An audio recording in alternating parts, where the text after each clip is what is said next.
58 মিনিটে বদলি হিসেবে মাঠে নামা লুকাস ভাস্কুয়েজ ডিবক্সে ফাউলের শিকার হলে পেনাল্টি পায় রিয়াল মাদ্রিদ। স্পট কিক নিতে আসা ফরাসি তারকা কিলিয়ান এমবাপ্পে শট ফিরিয়ে গ্যালারির দর্শককে আনন্দে মাতান লিভারপুল গোলরক্ষক। আর 5 ম্যাচ পর লিভারপুলের সাথে হারের শঙ্কা জাগে রিয়াল মাদ্রিদ শিবিরে।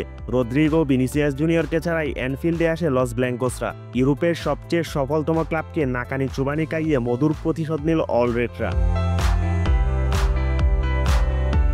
নিজেদের মাঠে দুর্দান্ত লিভারপুল। বল দখল থেকে গোলমুখের শট সবখানেই এগিয়ে ছিল স্বাগতিকরা। মোহাম্মদ সালাহ, নুনিয়েস, ম্যাকেলিস্টারদের আক্রমণ বারবার প্রতিহত করে রিয়াল গোলরক্ষক দিবো কর্তুয়া। ফার্স্ট হাফের পুরোটা সময় নিজেদের রক্ষণ সামাল দিতেই ব্যস্ত সফরকারীরা।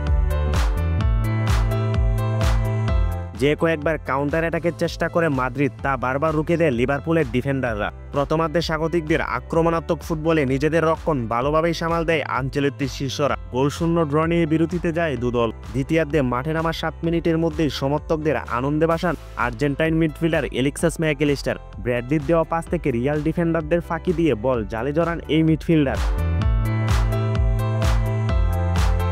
61 মিনিটে ম্যাচের সমতায় ফেরার সুযোগ পেয়েছিল রিয়াল মাদ্রিদ। সেই সুযোগ নিজের হাতেই নষ্ট করেন এমবাপ্পে।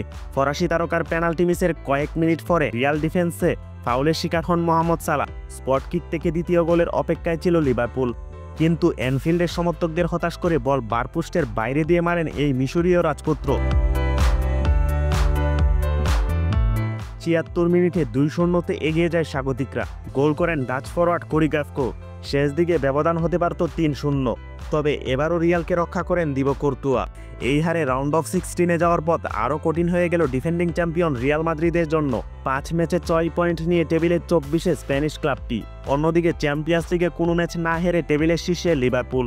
5 ম্যাচে 5টিতেই জিতেছে কোচ আর্নে স্লটের শিষ্যরা।